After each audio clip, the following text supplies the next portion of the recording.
Hey everyone, Josh Neighbors here, Locked On Big 12 podcast. It's the 23rd of January, 2023. And on today's show, Kevin Eschenfelder, the voice of the Houston Cougars, joins the program. We look back at the 2022 football season that was for Houston, and we look forward and ask, are the Cougars ready for life in the Big 12? That's coming up. Awesome conversation. You guys are going to enjoy it a lot. Before we get going today, huge note for you all. Moving forward, we are now brought to you all by FanDuel Sportsbook. That's right. The number one sportsbook in America is now backing us. And I say, guys, I'm super pumped up because I'm a FanDuel user. And so this fires me up a lot. Also, we have a deal for you guys to get going. You guys can go now to FanDuel.com/locked on. And you guys can sign up today and you guys can receive $150 in free bets guaranteed when you place your first $5 bet. So just sign up at FanDuel.com/locked on. They've got all of your favorite bets, guys. They've got everything like basketball wise, everything college hoops. They've got futures. They've got tonight's Kansas Baylor game. You guys can find that stuff there. Money lines, spreads, player props. Yesterday, I bet on whether the first two passes in the San Fran versus Dallas game were going to be complete or incomplete. The other day, I bet on Duke in Miami. First two made 3-point shots. Will there be two made 3-point shots the first 3 minutes of the game? They have so many awesome props. I think the interface cannot be beat. I think it's the best interface in all of the sports gambling apps that you guys are going to find. They have fantasy. They have all that stuff. So once again, if you guys place your first $5 bet at with FanDuel.com/locked on, you will get $150 in free bets, win or lose. Once again, FanDuel.com/locked on. Make every moment more with FanDuel, the official sportsbook of the NFL, and now the official sportsbook of the Locked On Podcast Network. All right, friends, here we go. Kevin Eschenfelder is coming up, the voice of the Houston Cougars.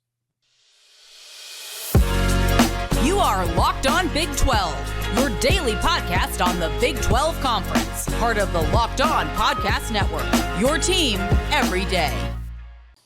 Locked On Big 12 podcast today. Kevin Eschenfelder, the voice of the Houston Cougars, is joining us. Kevin, you're really back by popular demand. I mean, all the Houston fans are always asking me to bring back Kevin, talk some Houston Cougars football. So we'll do that today. Just general thoughts on the season. I mean, I guess the word disappointment comes to mind, but because, I think people were expecting almost for a maybe even Cincinnati-ish type run. Obviously, it ends, and they end up being over 500 on the year. So, just the thoughts on the season in general. And is disappointment a word that kind of comes to your mind? I think that's fair.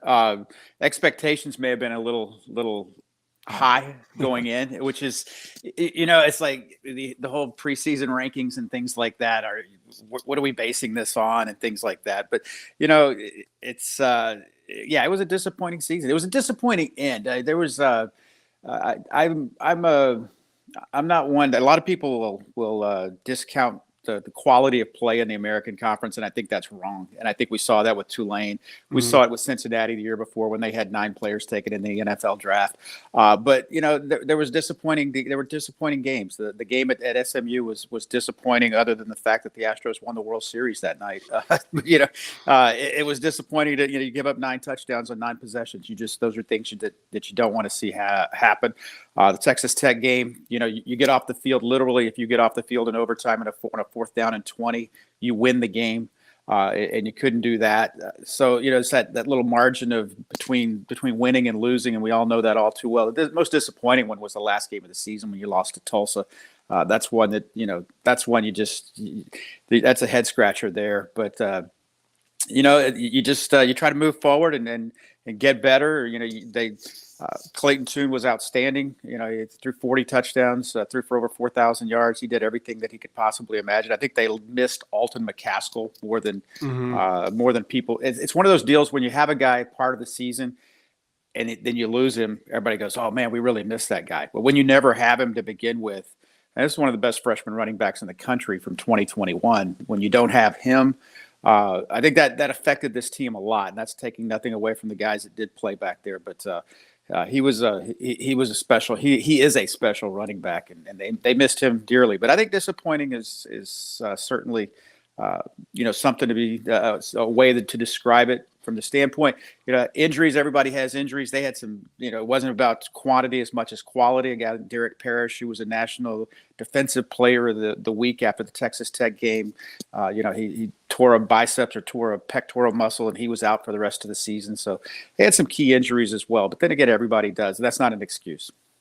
Yeah, it's interesting because you think about the past at Houston, right? I think there was the conversation about like, hey, is 8-5, whatever's 8-4, is that acceptable? Is that kind of the standard we talk about with Major Applewhite and whatnot? And then, Dana Holgorsen has what is, in a lot of people's opinions, a disappointing season. But also you kind of turn the page and you think like, is there, there really isn't anybody else that you'd want to transition you to the Big 12, outside of Dana. Like, you're not going to go and get somebody else who'd help prepare you better than a guy who's already been in the league and actually had a lot of success in the league. So, I think as upset as some people might be, like you still probably think you have the right guy because of his experience in the league and also like offensively too. I mean, his roots are in this league essentially. Yeah, and he's going to have he does know the league. You're absolutely right. But at the same time, it's a results-based business. And Dana knows that. He's the first person to tell you. And so, they've got to get better, and there's no doubt about that. And that's no. That's no surprising thing for anybody that's around the program, and I think that he certainly knows that, and I think everybody around the program knows that, and I think they will. I think that it's it was something that needed to be built up when he got here, and I think they've taken steps in the right direction, and I hope they continue to do that. Obviously, the level of competition is going to go up, and the expectation is going to go up. The interest is going to go up. All that comes with going to the Big 12, and they better be able to meet that challenge, and we're going to see how it plays out. I really hope it works out well, and I think they have moved in the right direction. Seeing some of the guys that are coming in, but that's the thing about whenever I look at these recruiting sites and things like that, who's signed and who's committed and who's not. I just you haven't done anything yet. We've seen so many. We've seen 3 stars play like 5 stars, and we've seen 5 stars play like 2 stars. So we'll see how it plays out. Yeah, and this league is really known for its, I think, guest development. But I will say this. I mean, you and I have talked about it before, and I still feel the same way. In terms of like location, there's really no place you'd rather be than Houston. And I always mention this too. Like you go and you look at any SEC roster, you go and you look at some of the, just maybe even take Ohio States, the USCs of the world, whoever else, Oregon's. I mean, there's probably some guys from either Houston or Missouri City or somewhere, generally in that area.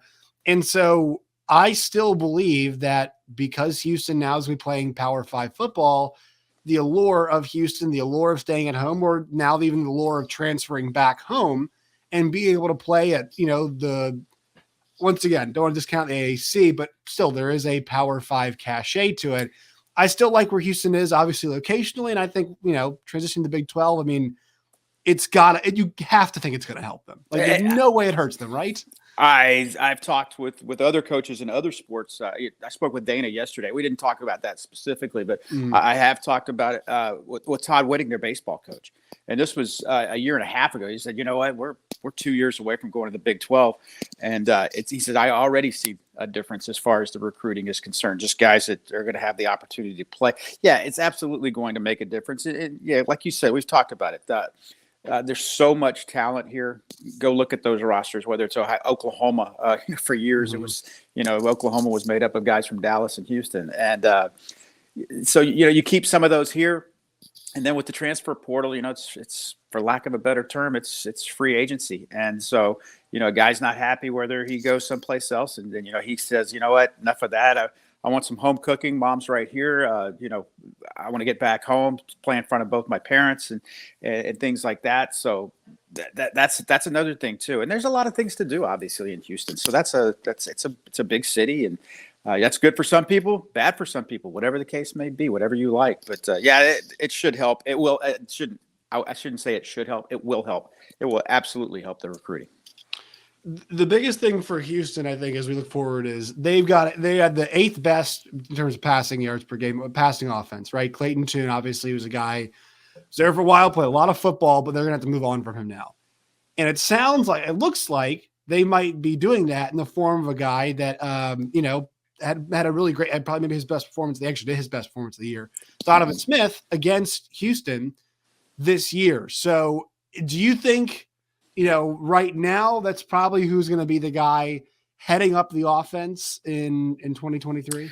Yeah, that would be. I don't want to discount any of the other guys. Also, another thing Dana was talking about yesterday was, this is not we're not done with the whole, the portal closes for a period, but then it opens back up again. So I'm not saying that he said we're going to bring somebody else in. I'm just saying, it's still not concrete as to who's where and who else you might get in. But Donovan Smith is that's somebody that they. I know that you look at his numbers. He threw it to the other team a whole lot, and so that's something that you can't do and expect to win in this league. But it's also something that's correctable. And I don't ever want to judge a kid on his first year in playing college football because it goes. All too well. It goes from 50 miles an hour to 100 miles an hour. It's a different game, and that's not to say that somebody can't adapt. And I'm sure that they wouldn't have brought him in and if they didn't believe that he could be the kid that the young man that could adapt and change that up and get better. And the college football is full of guys that are going to be better.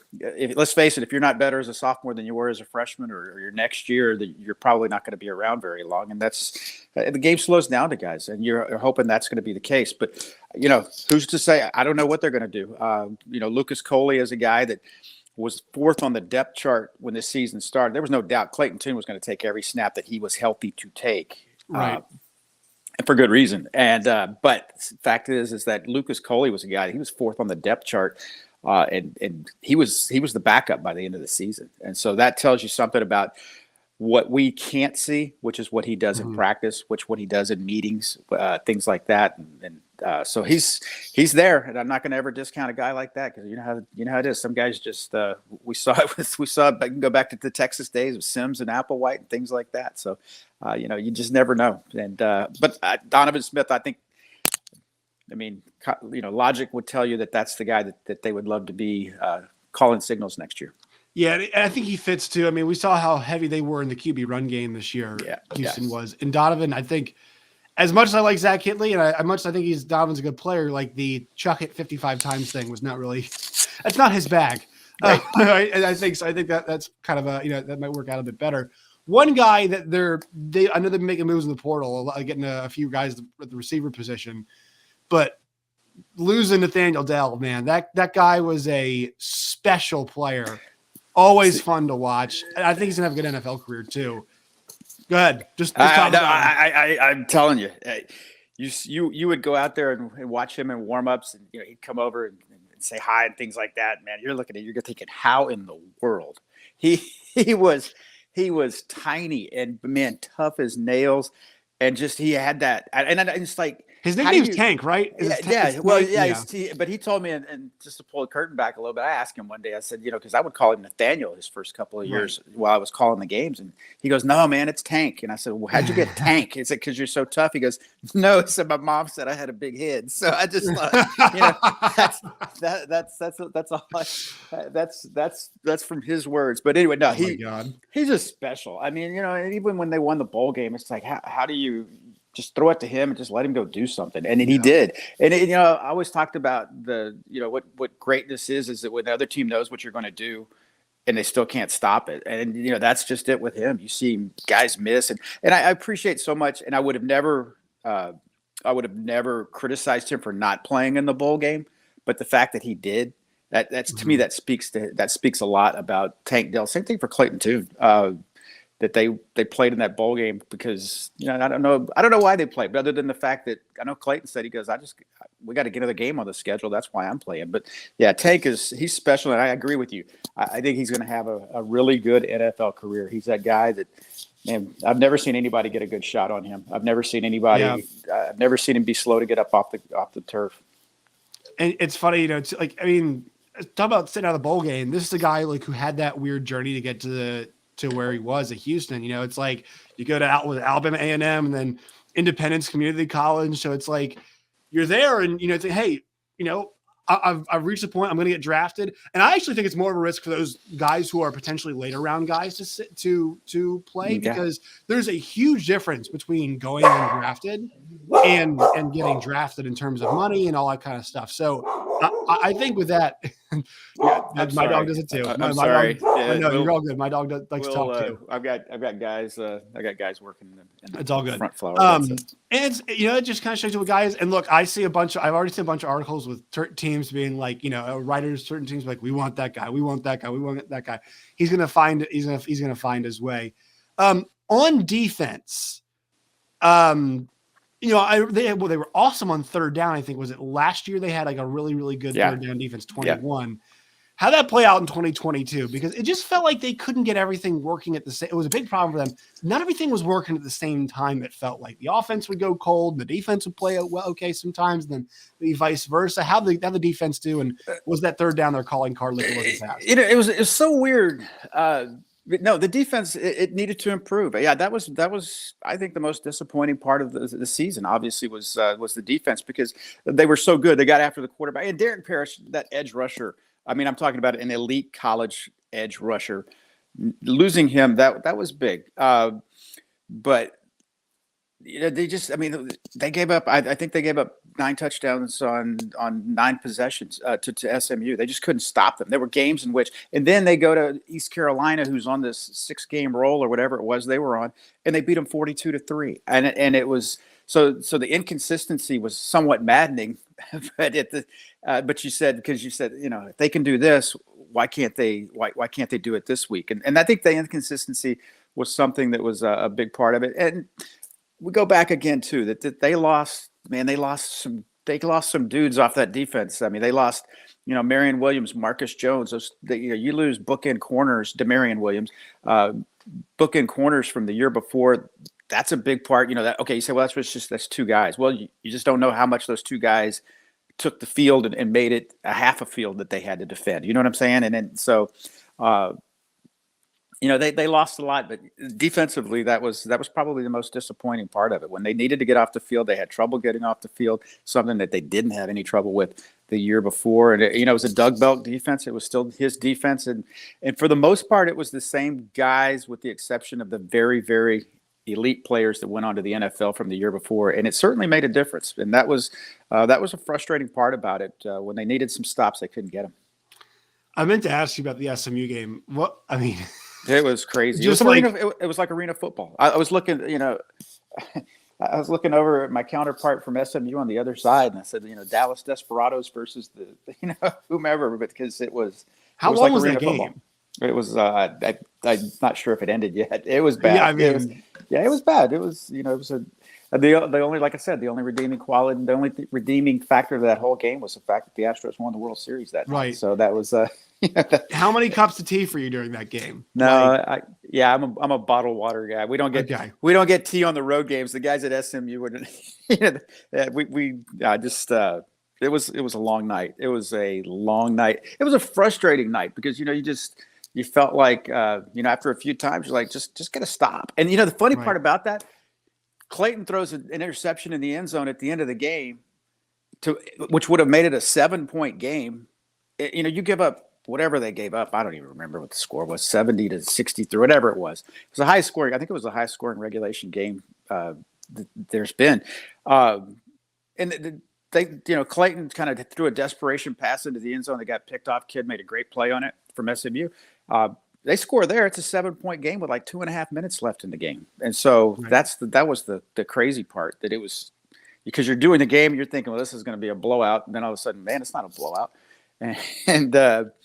So, yeah, it was very frustrating. It was frustrating for everybody involved. But, you know, move forward and, you know, try to get better. And then, like I said, you go to East Carolina. I'm thinking, well, that happened at SMU. East Carolina's got a veteran quarterback that slings it all over the yard, the number 1 passer in the history of this conference. No one's thrown for more yards, and they beat them 42-3. I was like, well, where was that? You know, so, yeah. Right.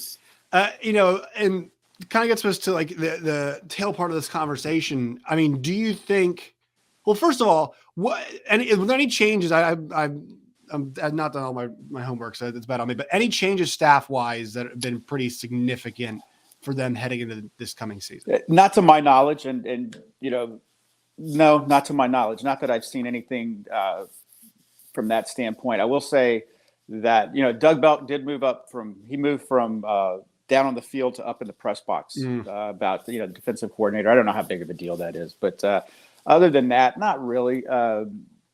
It goes back to it's about getting it's about recruiting and then coaching them up when you get them here, and it's the same coaching staff, and that's another thing too. I think it's continuity, because this has been a run of about 4 or 5 years where there's been more continuity with this coaching staff than there has been in a long, long time. And that's something they needed, and on both sides of the football. And I think that's going to make them better. And we'll see how it plays out.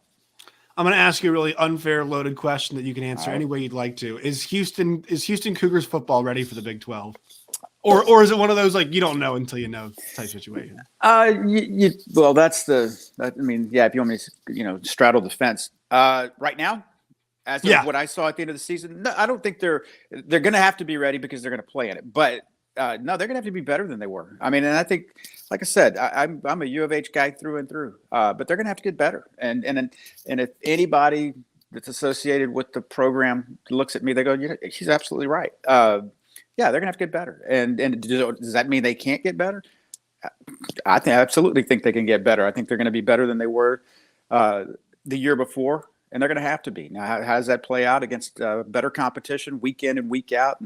And we'll see how it plays out. But yeah, I think that's a fair question, and I think my answer is right. Were they ready at the end of the season? No, but they better be by the time September rolls around next year. Yeah, and they played 2 Big 12 opponents this year. 2 really weird games, right? I mean, those were both really strange, especially because the KU one, you have the rain delay, and KU like to get punched in the mouth too. It was a lightning delay, rain delay that happened. Yeah. I'm not. Yeah, but I'll tell you this: watching that game on that day. Okay, the Texas Tech game? I thought Houston, and this is no disrespect to Texas Tech, on that day, Houston was the better football team. I agree. Texas Tech won the game. And all credit goes to Texas Tech. Kansas was a better football team than Houston was that day. And also, I'll say this too: KU was a different team on whatever day that was, September 20th or whatever. That was a different KU team that day than it was in November, because I think KU they lost some steam as the season went on. I don't know exactly what their injuries were, things like that. That was a really good Kansas team I saw that day. Yeah. But I think that's a fair way to put it. I think Houston was better than Tech, got beat. Kansas was a better football team than Houston was on the day that they beat them.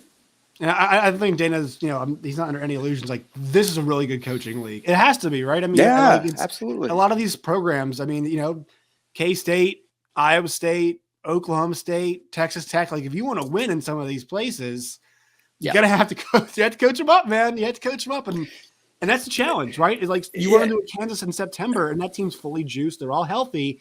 And they kicked their ass. Once they got hit a couple of times, they start kicking their ass. And it's you got to be ready for that. And I think you're kind of right. Houston's not ready for that level of play week in and week out just yet, I don't think. Yeah, but Dana's going to have to get them ready and know. But that's the thing too. And you goes back to your question that that we talked about earlier, was that if you want a guy that's been there, you've got a guy that's been there and knows what the expectations are. Can they be ready to go? Yeah, I think they can be ready to go, but it's going to take some work. And so that we'll see how, like I said, it's going to be a level of competition week in and week out. And you can't let week 4 affect you in week 5. You know what I mean? It can't letting one get away against Texas Tech affect you the next week. And then you get, don't make one loss turn into 2. And those are the kind of things that they're going to have to be. And that's a mental thing, from that standpoint. The 2 places because we don't have a schedule yet, and so you'll be going to the games, so you actually get to travel to these for sure. The 2 places that you'd most like to go to in 2023, selfishly or team wise. Well, either one. It's interesting because you asked that, because for years I worked for Fox Sports Southwest, and I did their Big 12 basketball packages. So I've been to every place in the Big 12 with the exception of West Virginia, because West Virginia wasn't in the league when I was doing play-by-play on television. So I've been to every place there.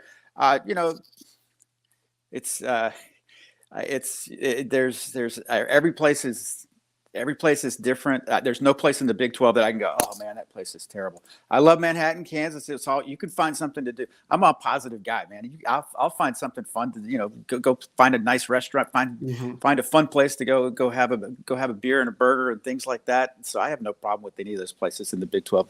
Going to Ames, man, just flying to Des Moines, drive up. I always enjoyed it during basketball season because I live in a warm weather city. I always enjoyed the cold up there and just.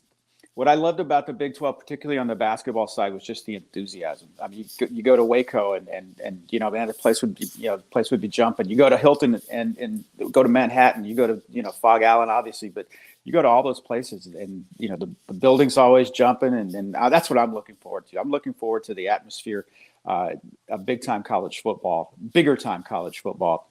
because that's something that I've missed and then I'm really looking forward to. Yeah, the basketball too. It's going to be. I mean, it's going to be off the chains, man. It's Houston, and look, I know they lost yesterday. I don't know when we're recording this, but like that team in this league is going to fit in so perfectly. And I mentioned this talking to a few people the other day. Like Kansas Houston is about to be it's going to be a thing.